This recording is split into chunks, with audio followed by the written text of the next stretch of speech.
Number 3, when it comes down to loss of control.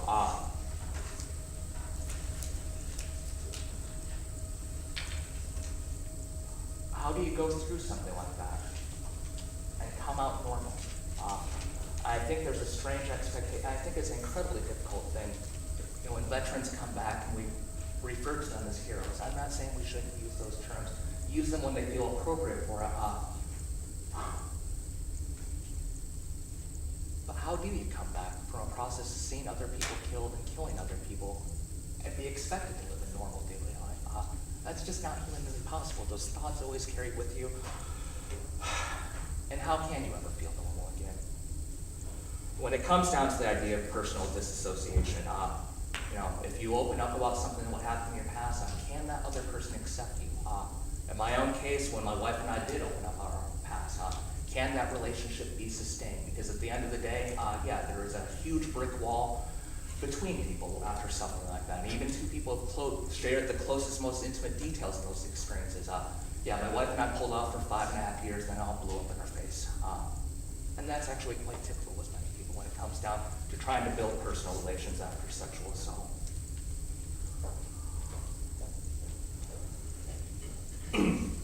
More specifically, when it comes down to PTSD and sexual assault, some of the great challenges, as I said before, it's a myth that it's the rapist who's out there who's lurking in the corner.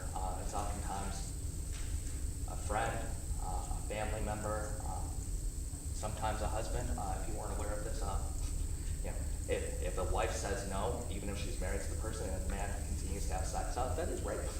Just because you're married to that person does not mean you own their body, you control their body. Yeah, husbands can rape their wives. If a woman says no, that means no. So what do you do with that?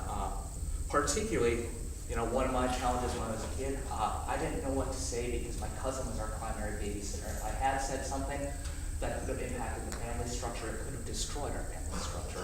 What do you do in this situation? The perpetrator is your father, your older brother. If you come forward, yeah, it might bring an end to the violence, but it might destroy that family structure. What do you do with that? Particularly for the fact that many of these things happen in childhood. People in your family are people you should trust, and people where home should be a place where you feel safe. And how do you cope with it the rest of your life? And those very experiences you should have had as a child were robbed from you. Number 2, when it comes down to sexuality, what it means to be a human being, what it means to be a healthy human being. It's to be able to understand your body, be comfortable with your body, and build physical relationships with other people. It's an incredibly important part of the human aspect is healthy sexuality. And what do you do then when you've had a traumatic experience in your youth or as an adult and you can no longer connect with somebody physically? You know, what do you do when the fact that the person you love the most and you care for the most, simply the process of being held by them can trigger PTSD in you? How do you ever rebuild those relationships? And when it comes down to social alienation, I think that one of the most challenging things, particularly for men to understand with women in this situation, if you're a soldier triggered by PTSD, there's all sorts of different things that can trigger you, but in terms of human beings, a human being that reminds you of the enemy that you're in combat with, that might help to trigger. It's a different experience for a woman who has gone through rape, because half of humanity out there, men, any single man could help to trigger that in you. And how do you ever rebuild those connections when you perceive potentially half of humanity out there could be your potential enemy? Because every man has it within them, physically, to potentially be a rapist. How do you ever learn to trust again?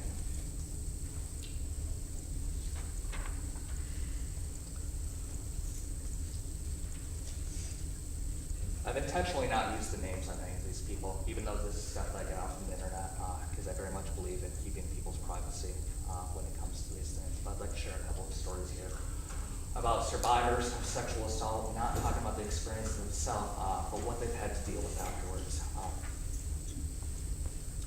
One of the worst aspects is depression and panic attacks. I intensely dislike the sense of impending madness and loss of control that goes with panic. But what has helped me is to remind myself is that these are normal responses to an abnormal situation. In other words, feeling crazy does not mean I am, it's only a symptom. For me, the symptoms have lessened in severity over the years as I've integrated the terrors of my life. Now the trigger has to be a really big one to set off PTSD symptoms. I think it's important to use whatever resources help, as long as they're not harmful coping strategies, like too much alcohol. One of the more dreadful aspects of PTSD is the sense that nobody else could possibly understand how revolting it feels. That awful sense of depersonalization is so isolating, yet just reaching out can help to allay it. What this means is I spent the best part of 20 years since being raped as a child expecting to die. It became very worse after a violent relationship. I understand why now. Until 2 years ago, I interpreted every physical symptom I had as a terminal illness and lived every happy moment as if it would be my last. I was always tense and never took anything good for granted. Worrywart, people called me. I laughed with them, but nobody could have ever seen how truly frightened I was. It was difficult to make plans, as I was certain they would never materialize. And every time they did, it felt like a reprieve. Having babies simply exasperated it. I would cry every time I looked at them and think, I'm not going to be around to raise you. This terrible symptom contained both anxiety and depression. The best I could hope for was they would lie dormant for a while, but it always came back. It snapped the joy of so much. Many times, I almost committed suicide because I was so sure I was dying anyway. My family is what sustained me. I think the reason why I like that quote so much is that, I can relate with that. 5.5 years, I've witnessed that every single day with my wife. The terrors, the anxiety, but never be able to really talk about what's going to come tomorrow because she was quite sure that tomorrow would never come.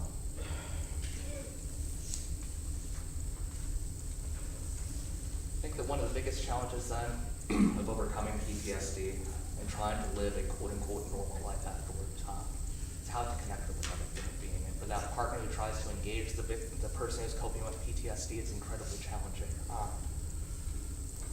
This is a quote from a man talking about his experiences with his wife and her PTSD. 4 a.m. is her witching hour.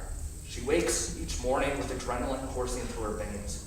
Her heartbeat hammers rapidly and every muscle in her body is impossibly tense. She's in flight or fight mode. There's no one to fight and nowhere to run. The first 30 seconds feel like half an hour. It's the time in between in sleep and waking. What's real? What isn't? It's much worse than a bad dream. It feels like it just happened again. The tears come, but she fights them. She checks the sheets, but they're clean. She sits on the side of the bed, rocking back and forth, but it's a little too fast to bring comfort. Breathe. Can't get enough oxygen. Hyperventilating is terrible, head pounding, need light, need air, must get out of this room. She walks outside, lights up a cigarette. Nicotine helps. Starts the coffee. No chance of going back to sleep now. Go to the bathroom, but turn away from the medicine cabinet mirror.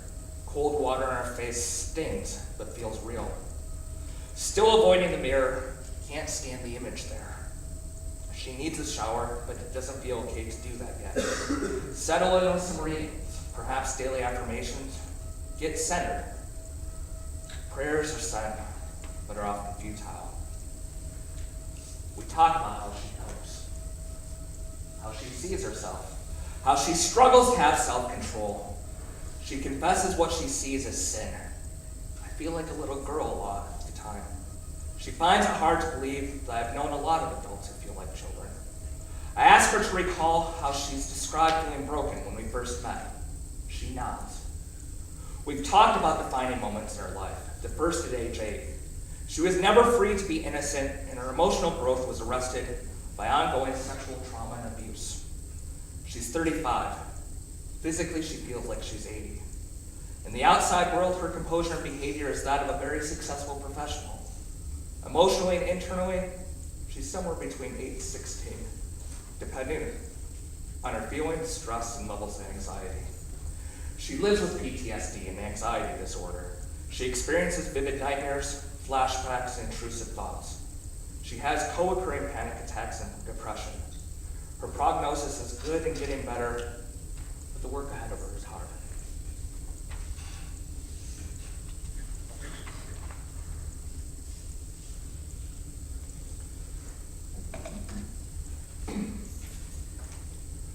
one of the great challenges then for a veteran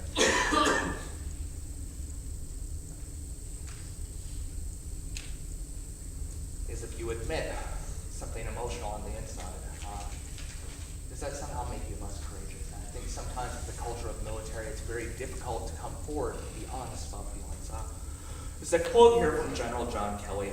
One of the audience members shared with me an article a couple of days ago. At first, when I read the article, I actually liked it quite a bit, and I went back and reread it. I was kind of angry at the general, because I know what he was trying to get at, I just don't like the way he put it. There's a quote here from the general in this story where he says, "The chattering class and all those who doubt America's intentions and resolve endeavor to make them and their families out to be victims, but they are wrong. We who are served or are serving refuse their pity." What I don't like about this, number one, I don't know who the hell the chattering class is. If you question something that somehow you're part of a bad part of America. I know most people I know who question stuff with the military come from military families, as they should question things, because if you're going to put your life out there on the line, it better be for a damn good cause, because your family's going to pay the price. When General Kelly says, "We don't want your pity," and how dare you question these things? Maybe we need to look at this in a little bit less of black and white issues, General.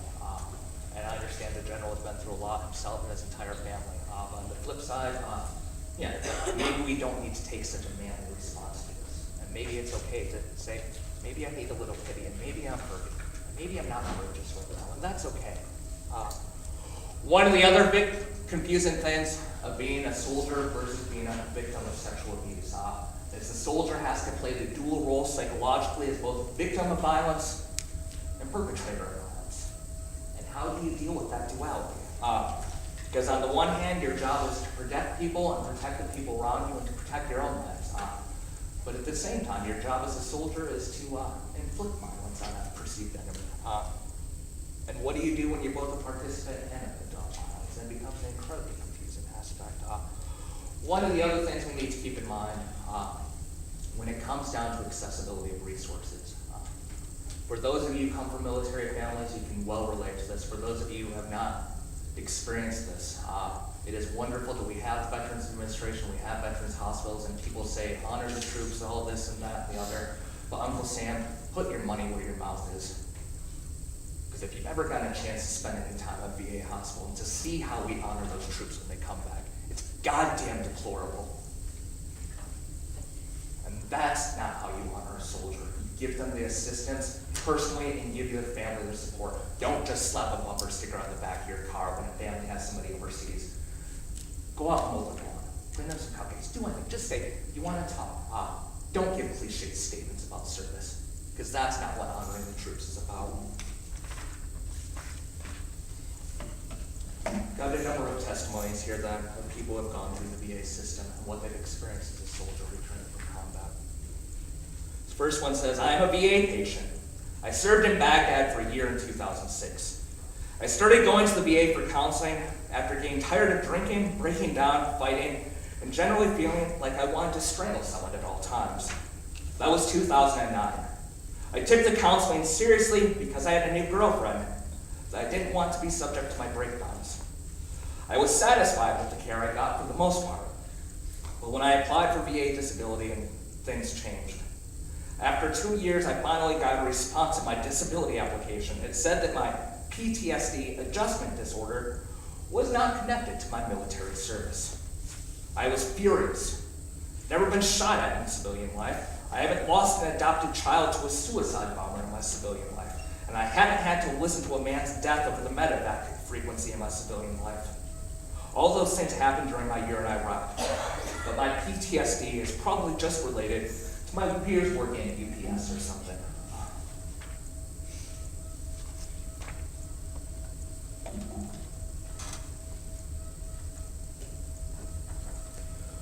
Once again, coming back to the issue, if you're a veteran, or a spouse of a veteran, or a boyfriend, girlfriend, how do you connect with that individual?